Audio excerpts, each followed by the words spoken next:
Ladies and gentlemen, sports fans alike, welcome to another edition of Bill Swerski's Sports Talk Chicago, one of the couple, two, or three best podcasts around. So why don't you grab yourself an ice cold one and a pull of sausage that you picked up from the Jules, Park Keister in the French room, and listen to Bill Swerski's Sports Talk Chicago. In Chicago, you know that all sports rock. The Bears, Hawks, Bulls, Cubs, and Sox. Pick your favorite, you can choose. As long as the Packers lose. For everything you need to know, it's Bill Swerski, Sports Talk Chicago. Bill Swerski, Sports Talk Chicago. Hey, welcome to another edition of Bill Swerski, Sports Talk Chicago. This is your host, Sean. We've got a big episode for you today. We've got the Bears victory and the Blackhawks season starting, and they're 2-0 already. But before we get into any more of that, let's go to our sponsor, the Rockford Ice Hogs. The Rockford Ice Hogs back on the ice. Season started. Definitely go to check them out, icehogs.com, and for game information, ticket information. And they've got an exciting team already. As you saw from opening night against the Milwaukee Admirals, Hawks prospect Ryan Hartman came in, scored 2 goals, looked fantastic. You could see some of the young Hawks players in this exciting team, and it's a short hop, skip, and a jump to the Rockford Stadium and see them at the BMO. So definitely check out the Ice Hogs at icehogs.com and get your tickets and more there. Let's jump right into the Chicago Bears, and we've got Lester Wiltfong from Windy City Gridiron, and you can check him out as well on Twitter at Wiltfong Jr., or at WILTFONGJR. Also check them out at Windy City Gridiron because they've got some really great stuff. I try to check it out at least every other day or so.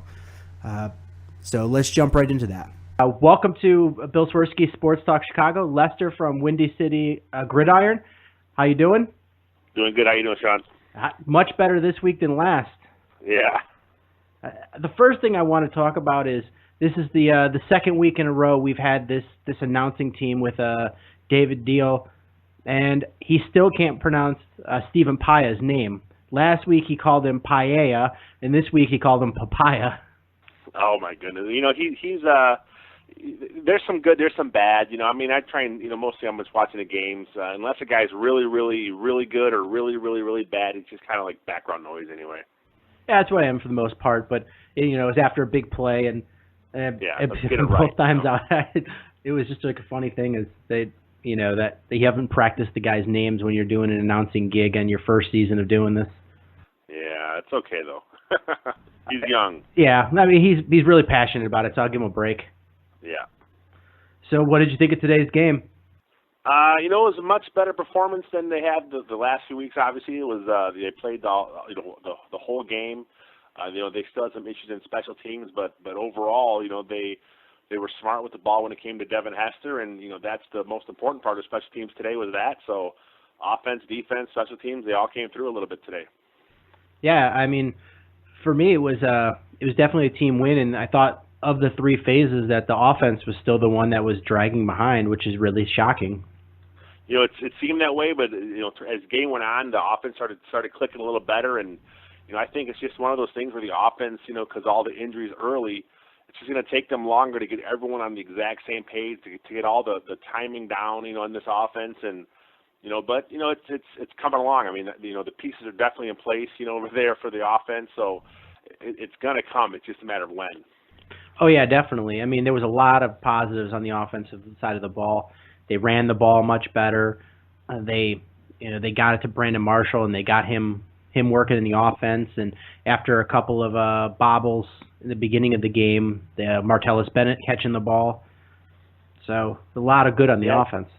Yeah, the offense overall was at 478 yards overall total offense. So, I'm like you though. Watching the game, it kind of it seemed like the offense was kind of behind. But then when you look at the overall numbers at the end of the game, you're like, wow, they really, those guys, they were out there and they were putting the ball in the air, and the running game was just doing enough, and it was a good overall effort.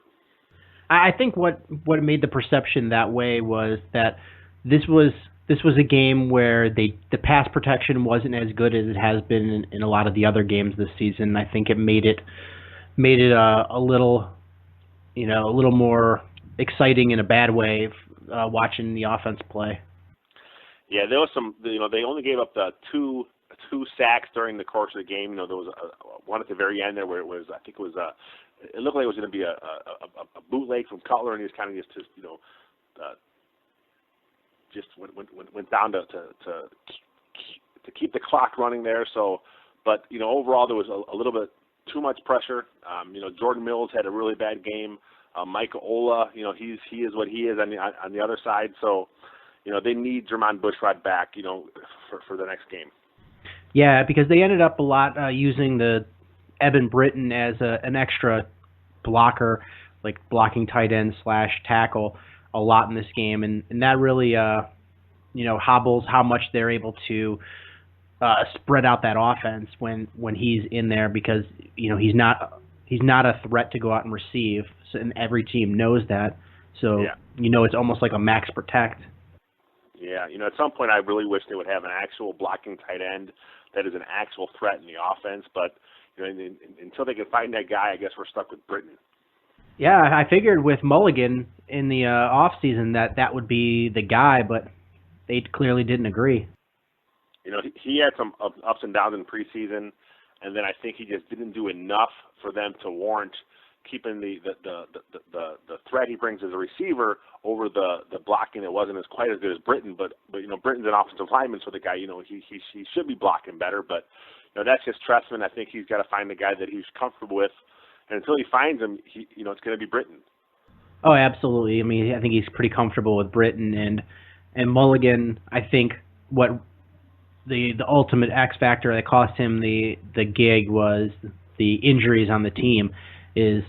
When you're running thin with injuries, is you don't want to have a luxury tight end. Exactly. That's a good point. And let's talk about the defense actually showing up today, and that was pretty impressive. Yeah, overall, the defense was, they had a lot of problems, obviously, with injuries. But I thought the linebacking core was solid today. They were really active.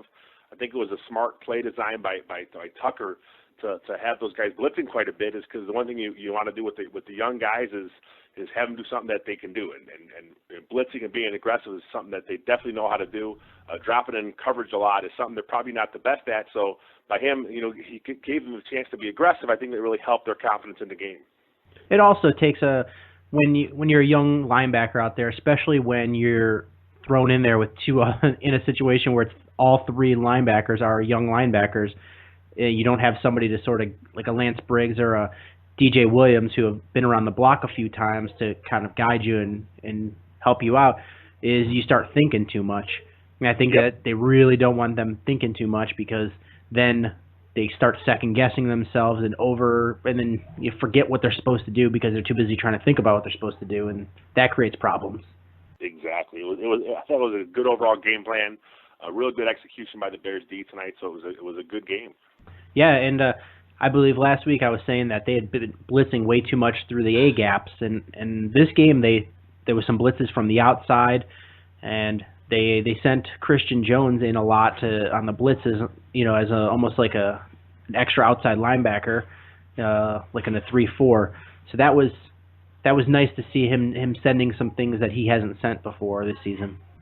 I think that's part of it is also personnel, because that's something that Jones did when he was in college. He rushed from the edge like that in the 3-4 front. So that's something he was able to do. And so the Bears kind of just, when this, they were forced having him to be in the game, they figured, let's just give the kid something that he's comfortable with, and it worked out.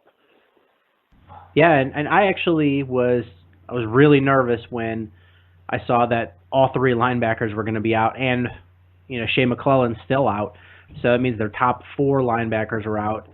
That this was not going to be a good game, and they actually, there was some hiccups here and there, and you're going to get that with young linebackers. But overall, I thought they played really well. Yeah, if you're watching the game, there is no complaints from the linebackers for the Bears. Yeah, other than the screen pass that went for the 41-yard touchdown, that was that wasn't just on them either. That was the whole Bears.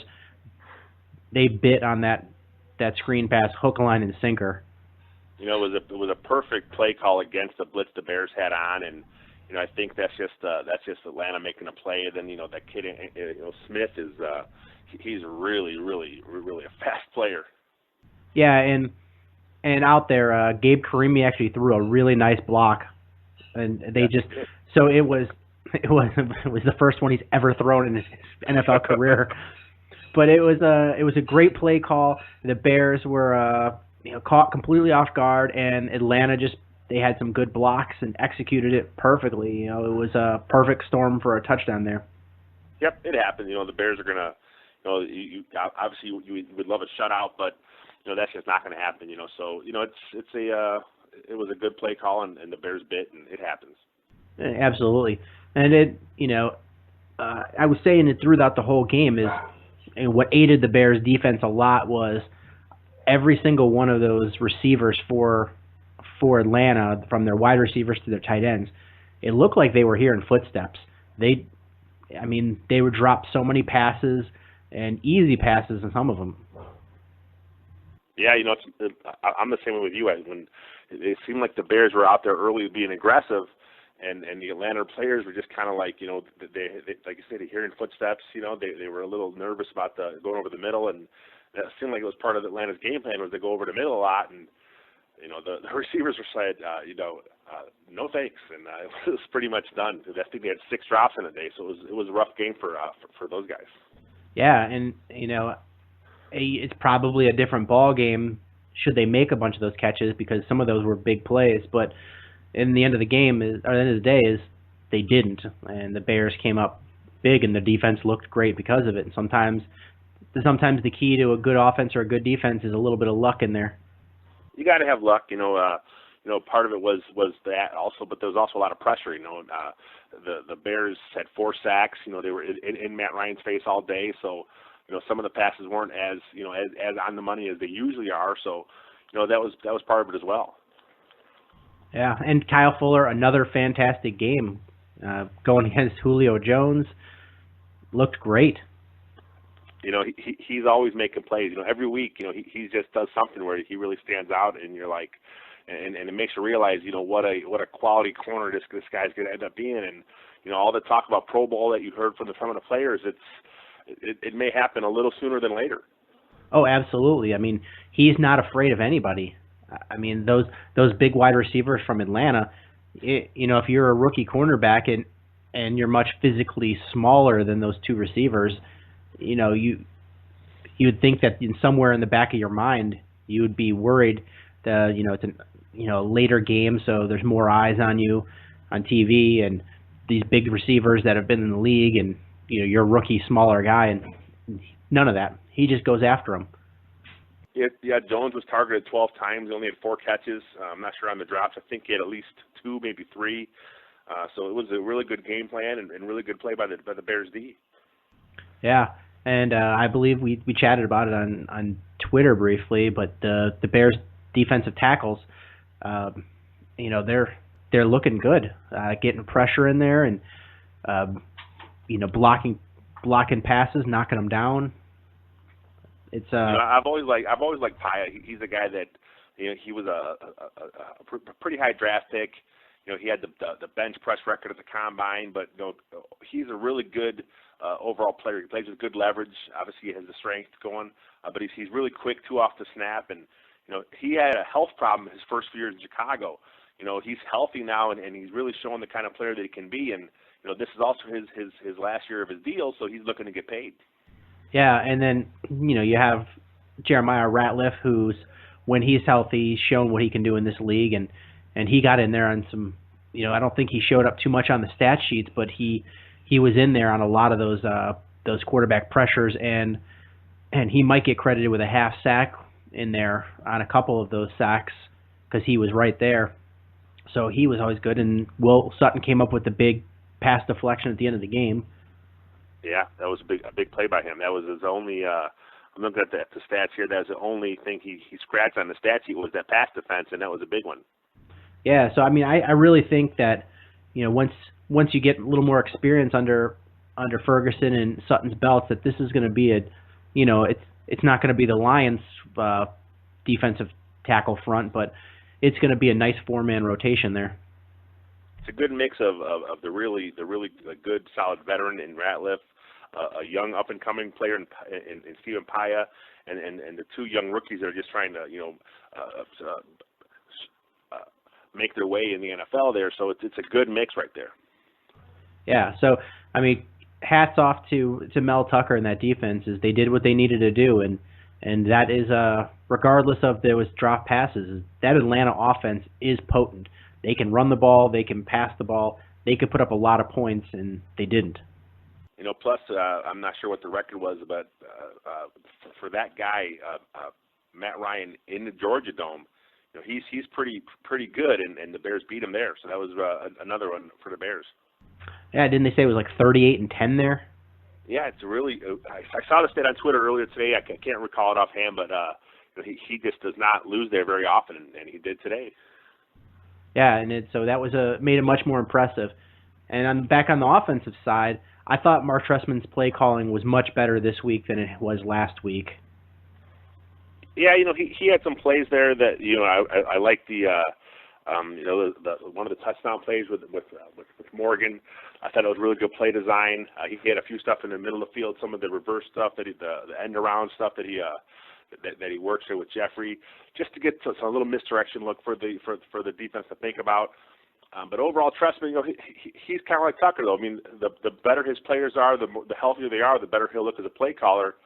And I think having Jeffrey and Marshall, I think it's safe to say they're both 100% now, or at least as 100% they can be. When they're a few games into the season. But the hamstring and the ankle from those 2 guys, they look good to go. They both went over 100 yards today, so that's huge for the offense. Yeah, absolutely, and but I think that he varied it up the play calling a lot, which was really nice. Yeah. And the running game when he was going outside on both ends, he was going inside in the middle. He did the end arounds with Jeffrey, did some screen passes to Forte, really got Forte involved, and really the 2 cogs for this offense are Matt Forte and Brandon Marshall. And if you get those 2 guys going, you're going to put up a lot of yards and a lot of points. Yeah, I got the feeling when he was doing some of the runs, he was just probing for a place to run to. But it was a good on him for looking all over the place and trying to find the best spot for Forte. And he finished with I think overall it was over 150 in all-purpose yards again today. So just a big game on Forte. Yeah, and he didn't have a ton of big runs, but he had 2 really good runs and to get the touchdown. Yeah. So it was that last touchdown was a pretty bold call when it was third and goal from like the 10-yard line or 8-yard line, and they decided to run it. That was a ballsy call on Trestman's part, and Matt Forte took it in. At the press conference, they were talking about it a little bit afterwards, and they said that they got the look they wanted from Atlanta, so they kept the play on, and it was just a good execution by the Bears O-line and by Forte. And we got to give a shout out to Jay Cutler.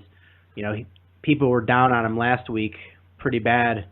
I mean, he took some fan abuse, but this game you couldn't have asked him to throw or play a better game.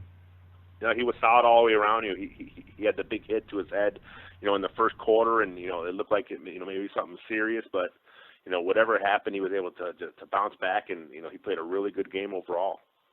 Yeah, and I mean, the one criticism I have is there was a third down, and I thought he should have tried to at least run for it or at least roll out of the pocket to try to get the first down, but he ended up staying in the pocket and then throwing it away, which was a little frustrating because he is a mobile guy, and sometimes I think he forgets that. Yeah. But overall, a lot of it is there's still some pressure he feels from the edges with Jordan Mills on one side and with Ola on the other. I think he's wary of the extra pressure he's going to get because his line is a little banged up. So maybe he was just trying to be safe and just figured, instead of taking off and having a guy that's there that I'm not expecting to be there, I'm just dump the ball off.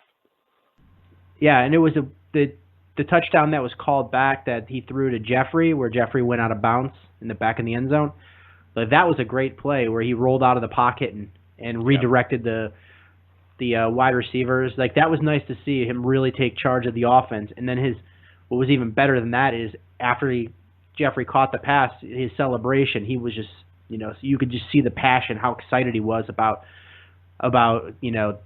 taking the lead and throwing that touchdown. And too bad it was called back, but that was really great to see. And I think that's what we need more of from this quarterback. His overall numbers in the season are just really, really good right now. He's having his best season as a pro. He's on pace for his best season in a lot of categories. There's those few really silly plays that he's made in those couple games, but other than that, he's been a very good NFL quarterback this whole season. It's unfortunate those couple knucklehead plays that he makes are there, but but that's what he is.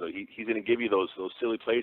He's just trying to make a play, and it's sometimes he should be smart about it, but it's in his DNA to just try and force it in there because he really trusts his guys are going to make a play for him, and it backfires sometimes. But on the other side of things, some of the throws that he does make, that are completed are some things that no other quarterback can make just because he has the arm strength and the balls to make the throw.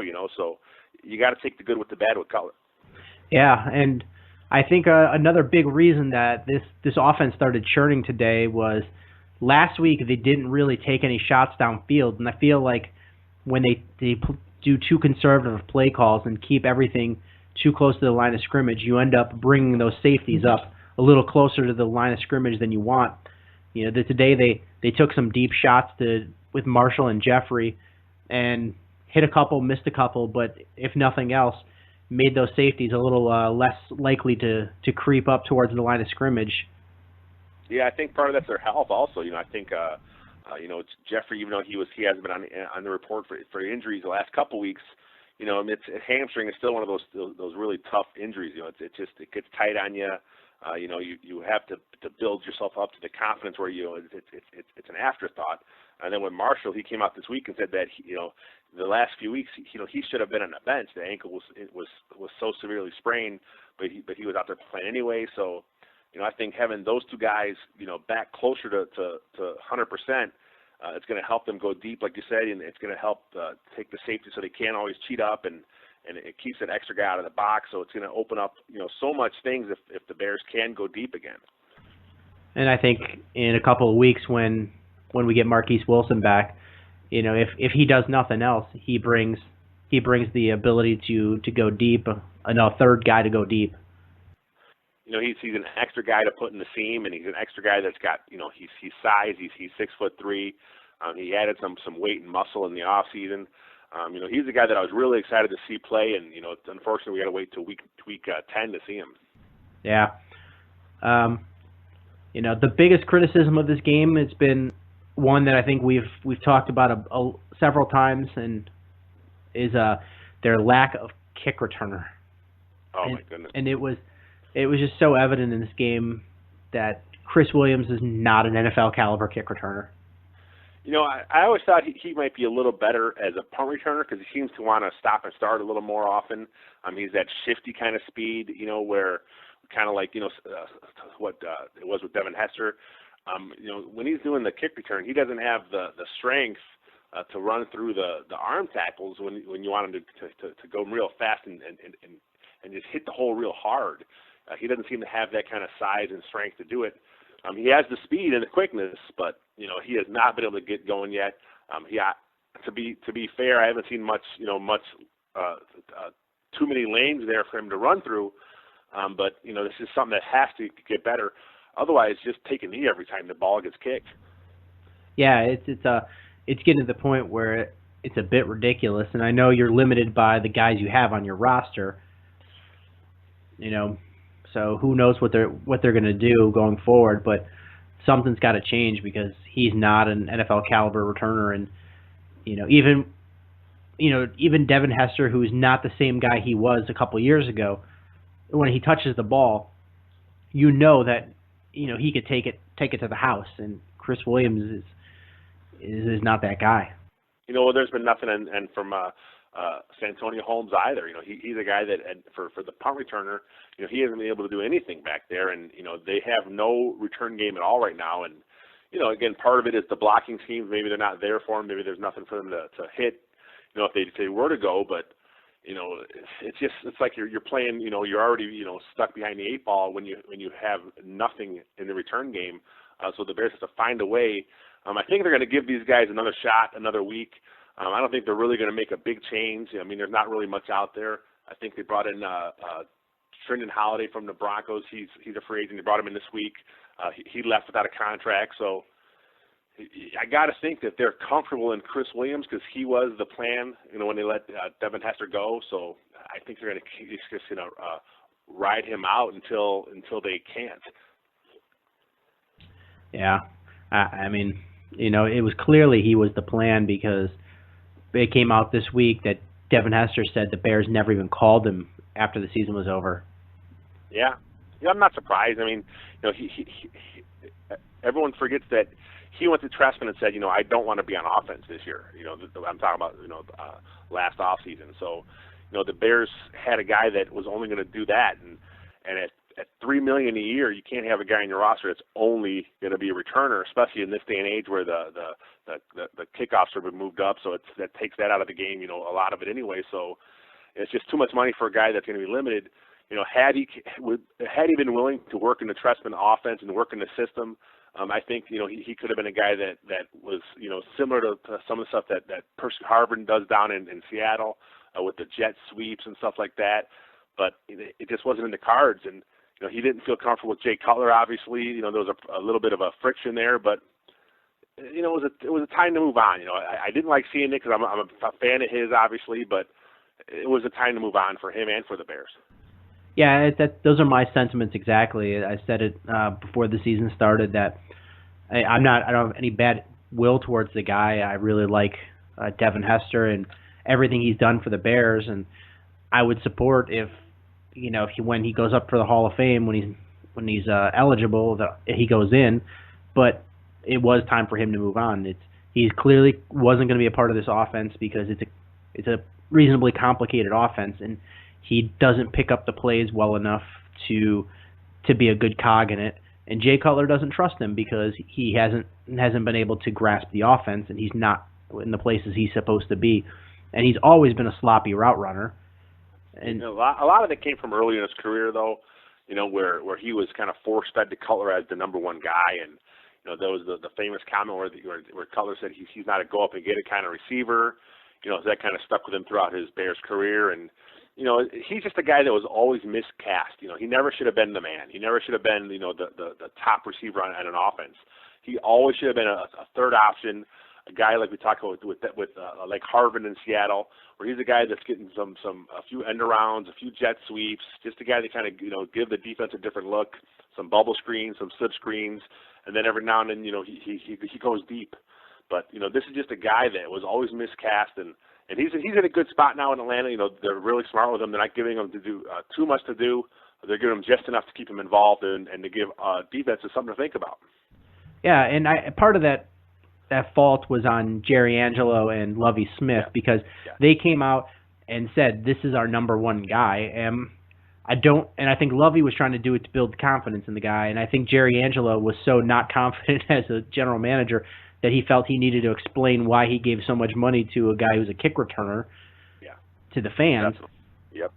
So it was a complete screw up from top down, and it didn't help any that Musa Muhammad would have to line him up in the spot he was supposed to be so many times and you had a guy when Brandon Marshall came that Jay Cutler's just extremely confident in, and Alshon Jeffrey became a guy that he was very confident in, that Devin was just never going to win that love of Jay and or Mark Trestman. So it is what it is, and I'm not sad to see him go, but it would be nice to have somebody with his ability to return still on the team.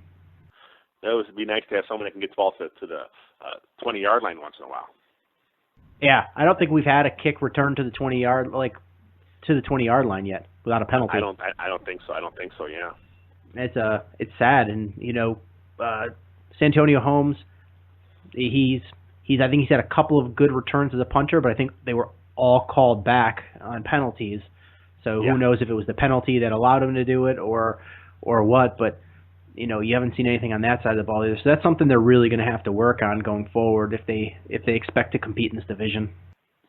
Definitely, the Packers won today, so they're still up there ahead, and the Lions won again. So, they're all bunched up, and you gotta, at some point you gotta hope the Bears can at least put a little distance between them and the Lions. They play first.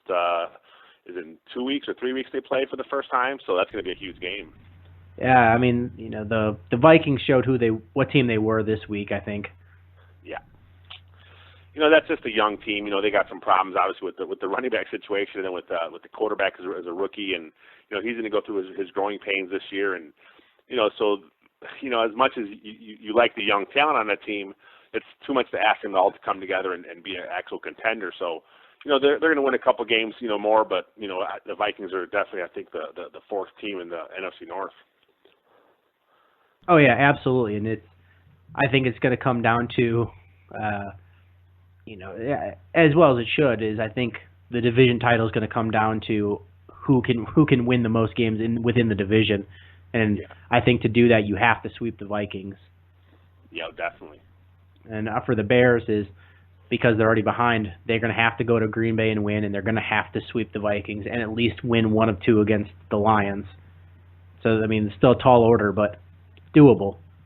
Oh, it's doable. The Lions, they got some problems of their own. Their defense is after for front four is really good, but the back end still have still a few question marks, and with Matt Stafford, he's kind of like Jay Cutler, where he's going to make a few really really just goofy plays in a game, and if the Bears defense can capitalize, I think that's what they need to do to beat the Lions. Yeah, and then even though the Packers won against the Dolphins today, is they showed they're really vulnerable, and so there's room to beat the Packers. Yeah, that was a brutal game to watch. The Packers had no business. In the end they're winning, but when you got Aaron Rodgers, you always got a chance, and the Dolphins, the Dolphins are the Dolphins. So it was rough, but I think the Dolphins have some talent on their roster. They're really good at getting after the quarterback, and if the Bears are without Bushrod again next week, that's going to be real tough for those guys. If and when Bushrod comes back healthy, do you think there's going to be a competition on the right side? Or do you think Jordan Mills keeps the job, or do you think they see what Michael Ola can do over there? I have not been as impressed with Ola as some. I think he's done a pretty good job to be as a rookie at left tackle, but he has some problems in pass protection, just like Mills does. But I think Mills may be a better run blocker than Ola.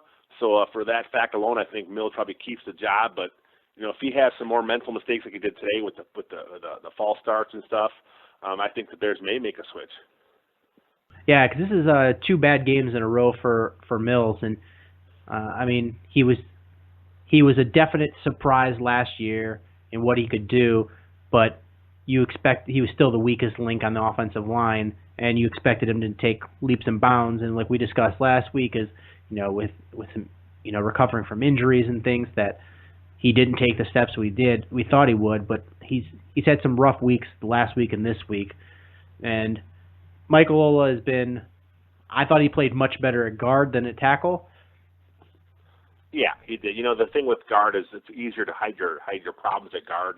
If you're a little sloppy with your technique at guard, there's a guy on the right and a guy on your left that can help you out. When you're out there at tackle, you're oftentimes on an island, and if the slightest leverage problem you have, or if you get a little off balance, the guy goes right around you, and that's what happened with Ola last week. And this week he had a few plays where he just looked like he was just lost out there, with no help, to the outside. If they don't have Britton there, he's really screwed sometimes. But he's like Jordan Mills, though. He has some flashes where you think, okay, this guy can really play. But he's just young and inconsistent right now. And I've heard some former Chicago Bears players bring up some interesting points about that. Kyle Long is probably arguably your best offensive lineman. Is when is it time to move him to the spot where you put the best offensive lineman on the left side of the tackle? I think as long as they have Bushrod there, that's just not going to happen. Kyle Long is I think he's a guy that benefits again from being a guard. If he was a tackle, I think some of the problems he had with his technique is going to show up, and it may hurt him in the long run. I think his power and his speed is best used what they're doing now, and it's with this quick offense. It's all about make sure you have no pressure up the middle, because that really throws off the timing of the quick step drop stuff. But he is. I mean, you see his hit from a physical standpoint. You think this guy could be an all-pro left tackle, but with Bushrod there, I don't see the Bears ever doing that. Yeah, I agreed, and I think he's wasted talent on the right side, but eventually the Bears are going to have to do something on the right side, to get some, at best, to take away Evan Britton, so you can put in a real tight end or another wide receiver, and at worst to at least shore up the pass rush that comes in from that side. I think the fact that Bears drafted a guy at right tackle and Charles Leno this offseason, I think that shows that they're aware that Mills is the weak link, so that's at least good. I'm not sure if they're going to spend a lot of money in free agency, or they may just let these young guys battle it out the next couple of years, see whoever wins the job.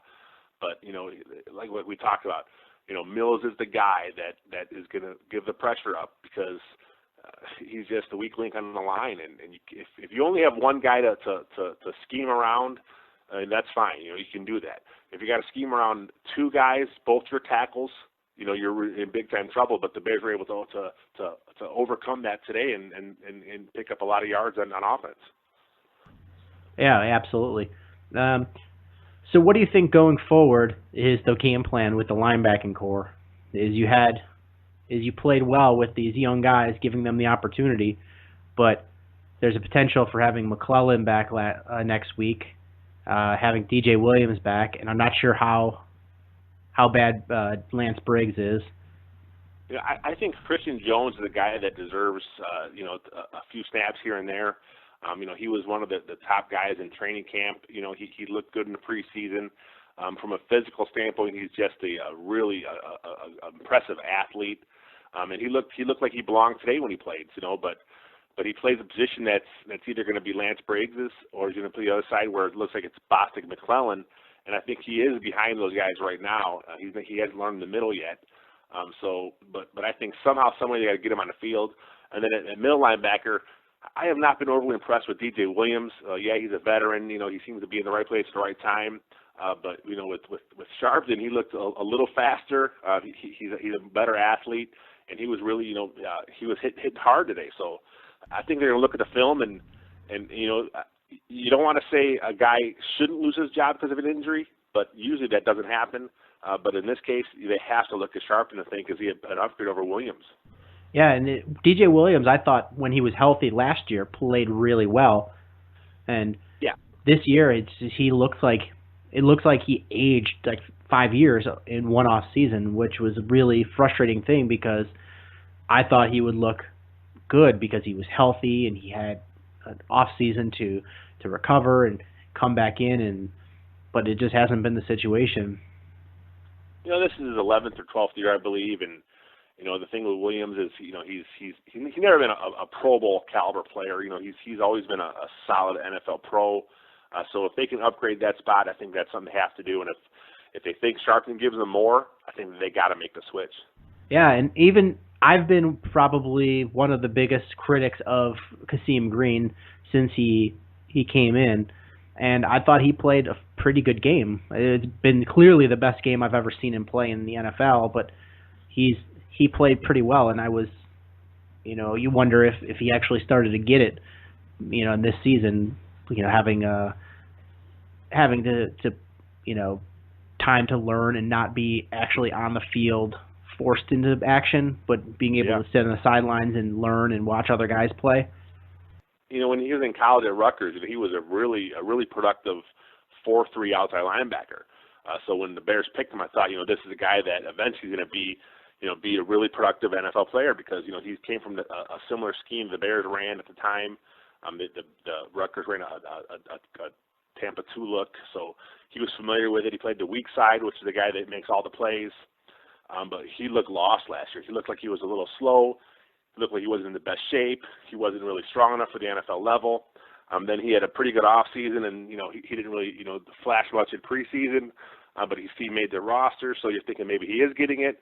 Like you said, he had a really good game tonight. I think he led the Bears in tackles tonight. So it's good moving forward if the Bears have 3 good young linebackers moving up.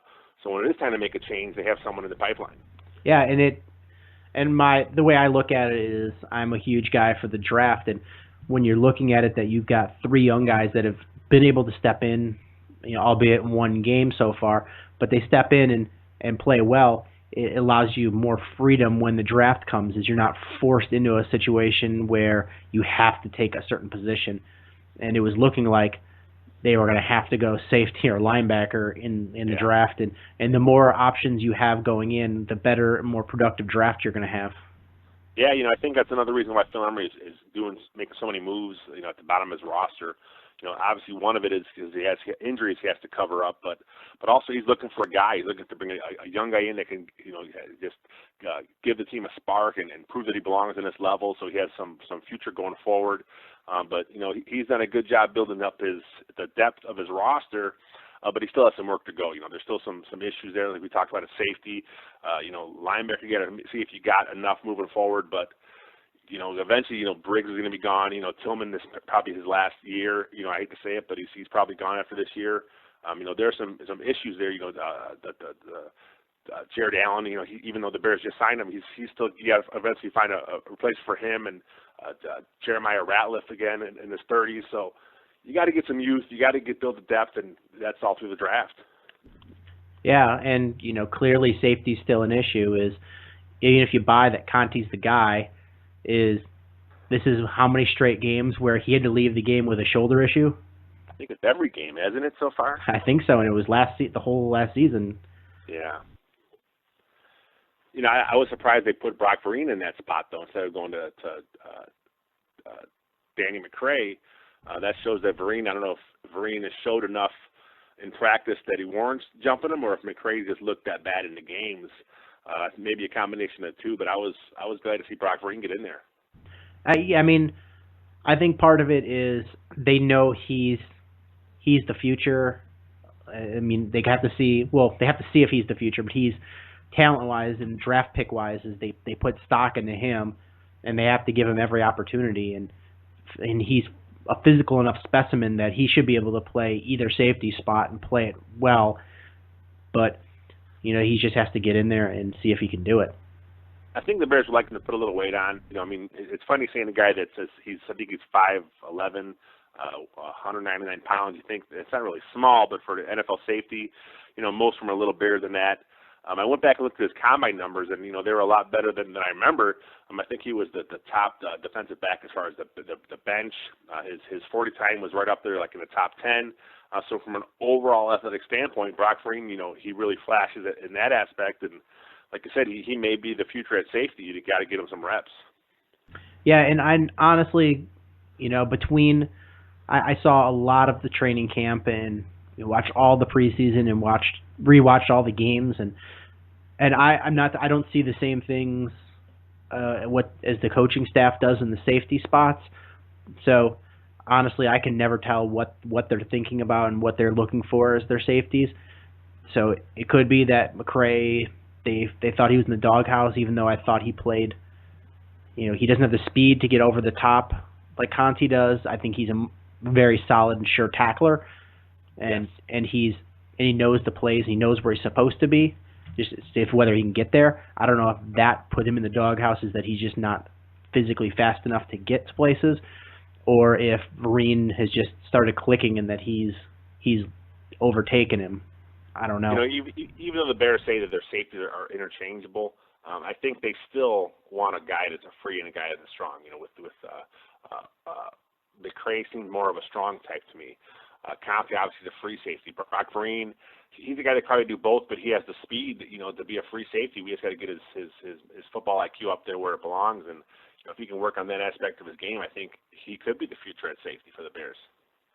Yeah, and I actually liked the combination when they had Vereen and Adrian Wilson out there in the preseason because, Adrian Wilson has seen everything you can see and has been, a really good safety in this league. And if, he has the rookie under his belt and helping him out there. And I think ultimately what cost Adrian Wilson was he can't play special teams. Yeah, that's a big strike against them for a bottom of the depth chart safety. I think the Bears even play their starting safeties on a lot of special teams. So, the fact that Wilson is a guy that he's not a starter and he's not a special teamer, he had to go. Yeah, and it's and luckily Mundy has played really well and better than you could have asked and expected for where they got him and what they're paying him. And yeah, he has some starting experience. He backed up Troy Polamalu in Pittsburgh. He played last year for the Giants till he got a little hurt, and then he never could get a chance to win his job back. But he's a veteran. He has, like I said, he has experience, and I think he's been probably the second best free signing for the Bears this year, behind defenseman Willie Young. And Willie Young has looked great. He's phenomenal. He has just looked fantastic, and he should have had another sack under there, or at least another pressure but he got that hands to the face call. Yeah. So it was he just looked phenomenal and better than you could have expected, and Emery called that one when he said, listen, he doesn't have a lot of sacks, but if you look at the stats that he's got, he led the league in quarterback pressures, and we feel he can get there. Yeah, it's just a matter of him getting there. I think in Detroit it was some of the other guys just were getting there a little faster than he was, but that's happens when you're playing with such a good defensive line that he was there. Here, in Chicago, he's got a pretty good front four that's building up to be that way, and him and Jared Allen were both getting pressure today, and Lamar Houston made a couple plays today, so if all these guys are playing at a high level, that's definitely good moving forward for the Bears. Yeah, and it was nice to see Jared Allen start getting some pressure, and I mean he was up against even though he's a rookie, a kid who's got the family bloodlines to be the best left tackle in the league, and he just bull rushed him the whole game and drove him back into the quarterback, which is nice to see. Yeah, I was expecting Allen to do a little something differently. I saw the same thing. He did a lot of bull rushing. I think he was just setting him up with the bull rush all day for when he really had to go to something else, and it never really materialized for him. But he did a good job. He got a sack today, and we had a chance to see his little sack dance there. And I think the last one that Willie Young got, I thought Allen got there at the same time. So they may switch that to it's a half and half. But Jared Allen probably had his best game rushing the passer. Yeah, absolutely. And if you watch, I went back and rewound a little bit of the game and was watching, but they started doing some nice stunts and bringing guys around a very, very Green Bay Packer-ish type thing that you see them do with Clay Matthews, and they were bringing the defensive ends around and trying to get some better pressure that way. It's all about giving an offensive line different looks. If you rush just plain Jane vanilla stuff, all game, it lets your offensive linemen just kind of, they're able to get in their kick step and they're able to stop you. If you show them different looks, it makes the offensive linemen think, give them something else they have to worry about. Is he coming A gap, B gap, C gap? Where's this guy going to? And then when they do the stunts, which we saw the Bears that got burned the last couple weeks in the stunts, is the guard supposed to go with the stunters? Is he supposed to pass them off? So it's just something that you want to do as a defense to give the offense stuff to think about. And early this week, Stephen Paya was on. I saw a quote from him talk about, this year he has had a chance to stunt more than he ever has, and he's loving it. And I think he has 4 sacks in a year now, doesn't he? Yeah, I think so. Yeah, and he hinted at that Lovey was kind of holding him back a little bit, and because that was never their system is they wanted to get those front four with just straight bull rushing. And when you have Julius Peppers playing well, is he can you can do whatever you want, and Julius Peppers in his prime going after you, he's going to get to you anyway. Yeah, in the Lovie Smith system, there's so much is on the front four. but it's also the front four. They have to be in their gap. It's a lot of gap integrity, which we hear a lot with the Bears this year as well. But when it's time to rush the passer, that can get a little looser. And if you want to do some stunts, that's the time to do it. And I think Paya, we talked about earlier in the call, he's healthier and he's really flashing, the speed and quickness and strength that made him such a high draft pick. Yeah, and what's really nice about him is he's versatile. He can play any technique, in the up front. So if you need him to play the 3 technique, he's got the quickness to be able to do it. If you change fronts and throw a hybrid up there, he could play the 1 technique if need be. He's just really strong, quick, and versatile. Yeah, I'm real happy for him. He's having a good year and he's healthy, and it's the Bears need that pressure up front, and he's bringing it. So what do you expect to see next week against Miami? The quarterback, Tannehill, he's similar to Ryan, where he's more of a pocket guy. He's probably a little more athletic, but the Dolphins don't do too much of that kind of stuff with him. But again, it's the way it's been for the Bears. It's all about the front four. If they're able to get the pressure and get him off his spot, that's going to pay dividends for him. And we'll have to see how the health of the linebackers go. And I think Williams may be back. We'll see who starts, and Briggs may be back, but we have to see who starts. And Bostic and McClellan, and there's just so many injuries along the front. And then you have Sherrick McManus. I think he's the plan. At nickel, it's coming with Tim Jennings kicking back inside, but this defense that has such a good game this week may look really different next week as far as personnel. So until we see who's going to play, it's hard to say what they're going to do. But it's a winnable game. They have to win this game. They have the Dolphins coming to Chicago. They got to keep the pressure on, and they got to get to 4-3. Yeah, I mean, for me, I like DeMontre Hurst. I hope he gets a little more playing time. I hope that with the linebacking core, no matter who comes back healthy next week and plays, that they rotate them up a little bit, because you keep fresh, just like you do with your defensive linemen, is they rotate them up to keep them fresh. Is when you got old man DJ Williams and old man Lance Briggs out there, is spell them a little bit, take them out on some plays, and let the youthful exuberance go out there, and see what you can do. Is on definite passing plays, is maybe take DJ Williams out and put Sharpton in, because he's definitely much faster. So yeah. I'm hoping they take this momentum and they watch the game film and they see what they did right and see what they're able to do and keep doing it against the Dolphins. I think the Dolphins, like you said, are built with the quarterback style similarly, but they're clearly not nearly as talented on the offensive end as personnel-wise as the Atlanta Falcons.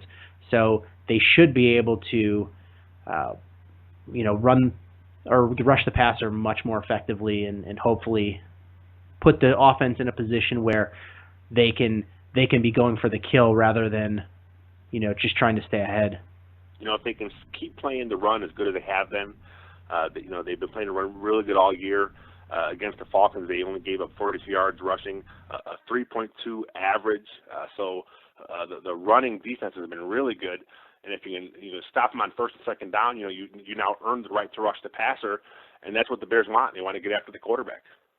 And sometimes the best rush defense is a good offense, because if you can, instead of under Lovie Smith, is you'd get down there and you'd score field goals when you got down there. And this team is converting those to touchdowns. You get some touchdowns, suddenly the team starts getting one-dimensional and having to pass more, and it makes it, especially if you stuff those couple of runs that they do to try to keep you honest, then it makes them one-dimensional. You can really put them where you want them to be. Definitely. I think the Bears' offense is on the cusp of getting back to how they were last year. A couple weeks ago against the Packers, even though they didn't win the game, they put up a ton of yards. Last week they started off really, really good, and they had kind of sputtered in the second half. This week, they put up close to 500 yards again. So I think the offense is close. It's just a matter of getting everyone healthy. If you get Bushrod back, that really gives them, it opens up more of the playbook. It lets Bennett get out and catch passes instead of having to stay in a block. The offense is close. The defense is looking really good. So if you're looking at the Bears overall, you got to see the arrows pointing up for the team. Yeah, and then you have to look at the at this Dolphins game as one that they need to win, and they have to win, and they should win. They better. Is there anything else you wanted to add? Sounds good. We covered a bunch. All right. Well, thanks a lot for coming on. Definitely check out Lester at Windy City Gridiron. And until next time. Sounds good, Sean. We'll talk to you. So thanks a lot to Lester for being on the show. It's always great having him. Love talking Bears with him, especially on a Victory Sunday. But let's take it now to we're going to end this week with talking Blackhawks. And we're going to have more Bulls coming up next week. I'm hoping you can have the guys from Ball on the show. But whether or not you know this, but my wife is pregnant and she's due tomorrow. So I might be a father by the time you listen to this episode. So I wanted to wait till the baby was born and knew everything that was going on before we tried to have those guys on. But we'll have them on to talk Bulls. And we'll have Gary on, talk Bulls and baseball. Wrap up the season a little bit. But so this week we're just going to end up with hockey. And excuse me, I'm getting over being sick. But the Blackhawks season started, and what a great way to start the season. It's 2-0. Right now we're on pace to be 82-0 this season, which would be really cool, having home advantage throughout the regular season. But we know there's going to be some losses and bumps along the way. But first game starting off, we knew there was a lot of question marks going in because there was some roster turnover, and they had to make the trade right before the regular season started and trading away Nick Leddy, who was one of their third defensive pairings with Michael Roosevelt last year. So who was going to replace him? What were the lines going to look like? And so there was a lot of questions that had to be answered going into the season, and we really didn't know what that was gonna be because they played a little bit rough and sloppy during the preseason. What were they going to look like in the regular season? And really, first game, the first two periods were absolutely brutal against the Dallas Stars. I mean, they were two of the worst periods I've seen the Hawks play in years. So it was a rough sight to be seen, and I thought, with the defensive pairings they had, clearly was the first one was Duncan Keith and Brent Seabrook, and then the second one was Jalmerson Oduya. Those were what you expected, but then that third pairing is, who are you going to have? And it ended up being they were throwing guys in there left and right. They had Van Riemsdyk in there for a little bit and Rundblad in there, and they got very few minutes, so you ended up leaning on your top four defensemen for a lot longer than you sort of like them to be playing. But Hawks ended up coming back and tying it up and going to a shootout and winning in the shootout with Kane with a nice move there to beat their goalie. And then game two against Buffalo. And Buffalo was a rough team last year, finishing up I believe they had the worst record in hockey. But much more talented team this year, but still not in the class and same category as the Blackhawks. And the Blackhawks, took care of business and really dominated that game, much more so than the scorer let on. They had two that hit the post that were millimeters from being goals. They had some other ones that were really, really close to going in, and they just really dominated that game. Crawford looked good. And so they wound up opening up the score, making it much more close to what the game looked like. But there's still some things that are going on. When you look at what the Hawks are doing, is they're still trying to finalize who the lines are going to be. And so far, Kane with Saad has looked really good. That's been a really productive line, and partly because Saad is so aggressive, and Patrick Kane has looked like a different guy out there. I mean, he's always been ridiculously talented and great shot, but he looks stronger out there this year. I don't know what he did in the offseason, but he looks stronger, and he looks like he's much more confident in as far as being able to make physical plays and go towards the net. So that's really nice to see.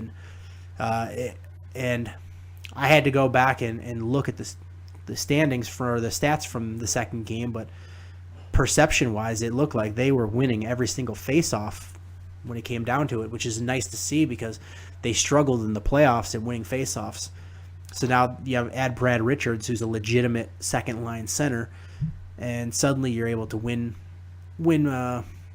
face-offs and add a legitimate center to that really good second line with Saad and Kane. You have Andrew Shaw, who's playing really well. He's had a few hiccups, but he's been very aggressive and playing well. Carcillo, who I've been very down on because he's a penalty machine, and I couldn't for the life of me figure out why they brought him up. But against Buffalo, he played a great game. He drew a penalty. He was down there, being aggressive around the net. It was a fantastic sight to see, and I'm not the biggest Carcillo guy, but he really brought a lot of energy and physicality to that game, and he wasn't afraid to shoot the puck. So if that's what it takes, Hjalmarsson has looked fantastic. We have arguably the best defenseman in the league in Duncan Keith on the team, but Hjalmarsson doesn't get the respect that he deserves around the league, and he's a fantastic guy. And so with the defensemen, they were, usually you have the salt and pepper second defense pairing with Oduya and Hjalmarsson, but they really split those two guys up this season because they're working in some young guys. And what you've been seeing is they've been working in two of the younger guys in with Nick Hjalmarsson, and I think it's because he's been such a fantastic defenseman for the Blackhawks. They're trying to, and Oduya is a veteran who's played well in his career and has a lot of experience. They're trying to mix up some of the younger guys with those two guys to give them. And you've even seen Nicoletti in there with some of the younger guys. So in the first two games, they've played David Rundblad and the youngster Trevor Van Riemsdyk, who they really love, and he's played really well so far. But what you're seeing is that the time on the ice is for the veterans has been really high. Game one, Duncan Keith played almost 30 minutes. Nick Hjalmarsson played over 25, while Rundblad only played 6 minutes, 25 seconds, and Van Riemsdyk played 11:43. So these are guys that they're not going to get the extensive minutes until Coach Q really trusts them. When you went to game two, is Rundblad played 11 minutes, 34 seconds, while Van Riemsdyk played 14 minutes. So you're going to see them eventually start to even out. And Rundblad, he looked much more confident against Buffalo. It's probably because they're not as good of a team as Dallas is. But on the offensive end, he just looks like a waste out there. And, he looks a little lost as far as what he's doing at the top of towards the blue line. And he just looks a little timid to shoot. Van Riemsdyk looks much more comfortable out there, like he's part of this team. You even watch his attitude as he's going into the stadiums. He's high-fiving people, and he's just excited, and he's ready to play. And I think that enthusiasm really is infectious, and I think that's part of why Coach Q is, leapfrogged him over some of the guys that have more experience than him, and probably were the next in line to come up and play for the Hawks. Is Van Riemsdyk. He's just so excited about it, and he's so willing to go out there and do what he needs to do, and he looks confident out there. I like the kid, and so I'm really excited to see what he can do. And the Hawks have had a little bit of struggle so far this year in some of their sloppy play, but you can see where the talent is there, and that they're clearly going to be a good team this year, as we all expected. Power play, as did last year, has had struggles, but there was flashes this year where it looked really good. Is last year the big issue was they had a hard time bringing it into their own zone and setting up plays once they were on the power play. And once they were in the offensive play and able to try to set some stuff up, is they were able to score because they have endless amounts of talent just rotating in and trying to score. But this year they still have had some of the struggles on the power play, but it looks like they've had better time getting the puck in and getting into their own zone and trying to set up the play. And it looks like they've schemed that out a little bit. Part of that, probably Brad Richards being in there. Part of that is Kane looks so much stronger and more comfortable out there. And you can't knock Kane for the way he played because he's like a point a game type player, and those are pretty few and far between. But he looks really stronger out there, and Haas looks like he found the fountain of youth. He's looked great out there this year. And Crawford, 2 games now, he has stood tall and he's looked phenomenal. And that's really great to see because he's a guy going into his new deal, so he's costing the team a ton of money, and it's going to be rough to try to get under the cap partly because of his new salary and new contract.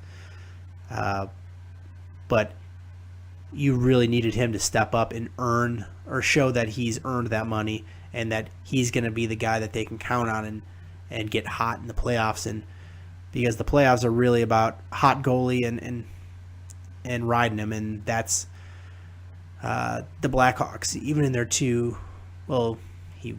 Niemi was the first goalie, but in the second Stanley Cup he played well, but he wasn't like a shutdown goalie.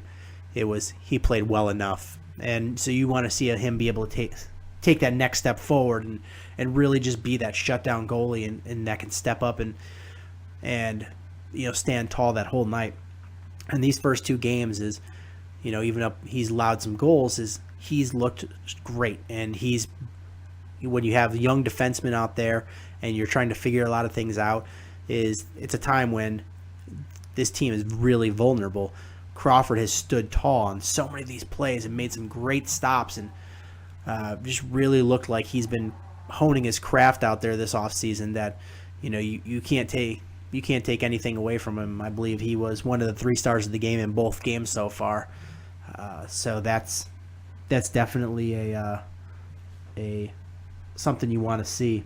Both games so far is the Blackhawks have scratched Kyle Kaminski, Michael Roosevelt, and Chris Versteeg.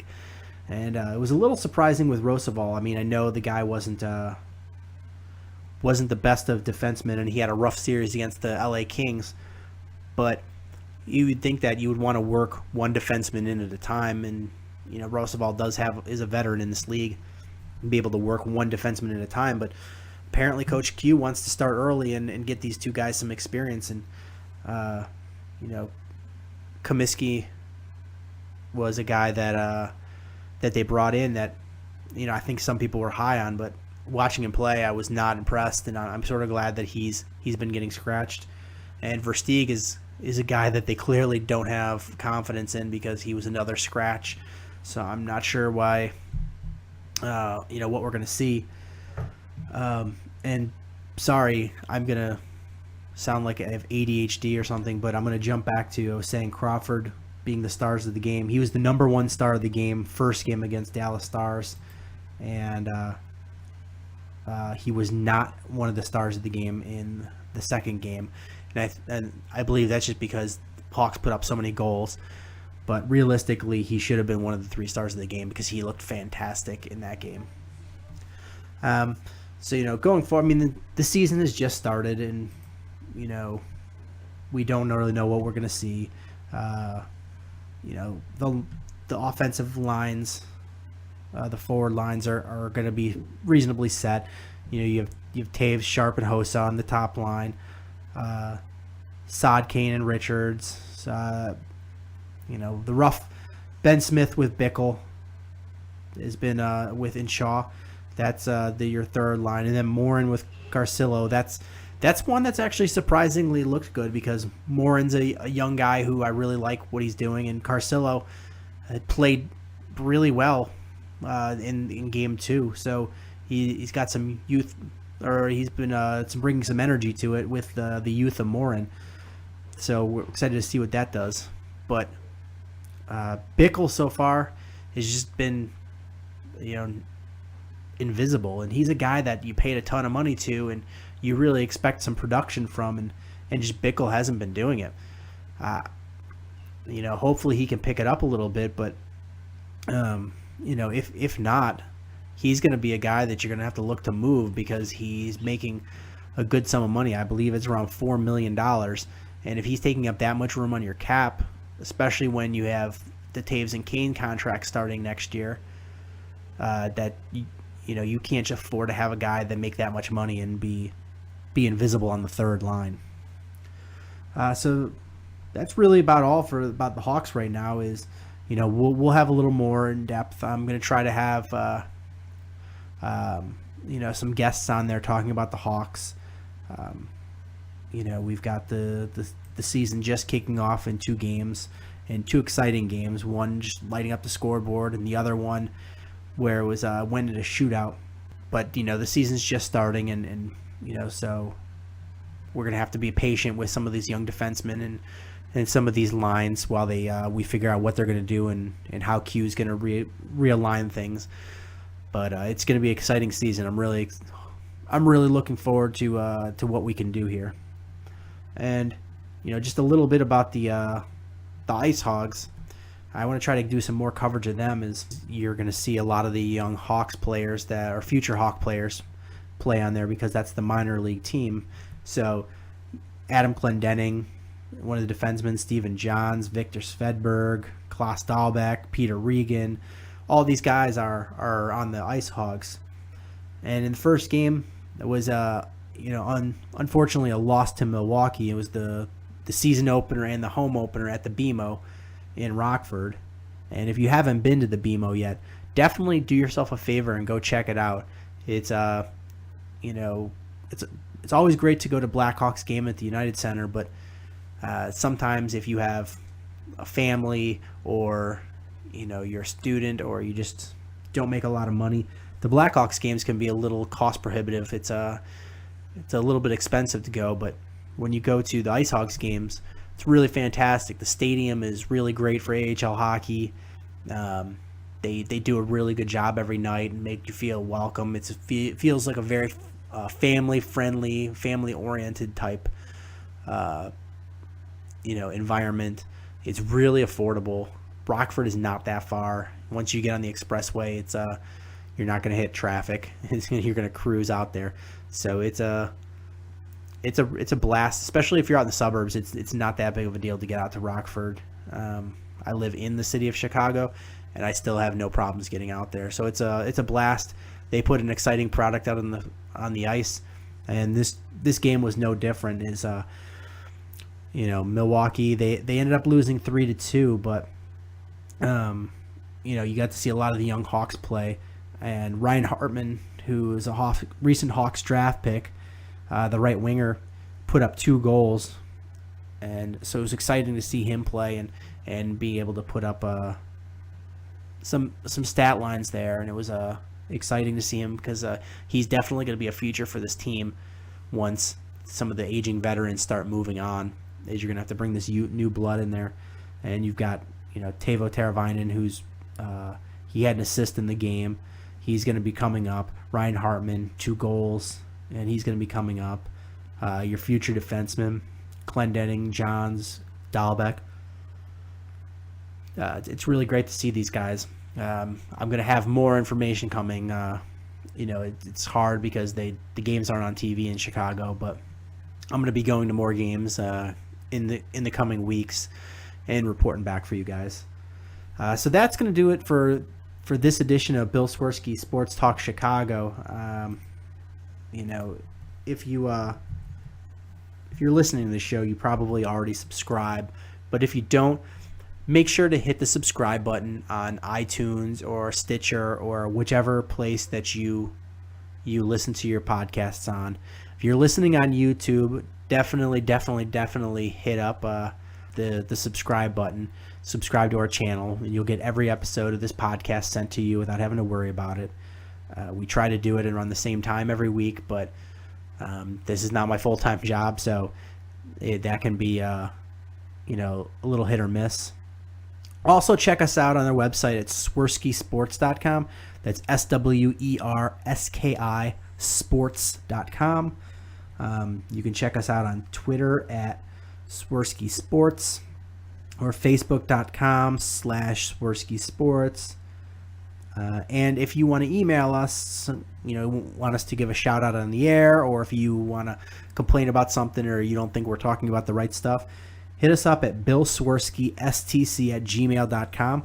That's BILLSWERSKISTC@gmail.com. Excuse me. Or we have a Google Voice hotline, so if you want to call and have your message read on or played on the air, that is 847-261-4146. So that's it. If you're also feeling extra generous, you can leave us a review on either YouTube or on iTunes, because that'll help boost us either way. Spread it to your friends, let them know about the show. And I guess that's about it. And until next time, thanks for listening, and bear down. Cubs win! Cubs win! Cubs win! Oh, I don't want her. You can have her. She's a Packer fan. She can't fit in my van. And she looks like... Remember, New Yorkers, smoking crack is not legal on planes. Bears 31 to -7. The Bears! Oh, when the Bears go bearing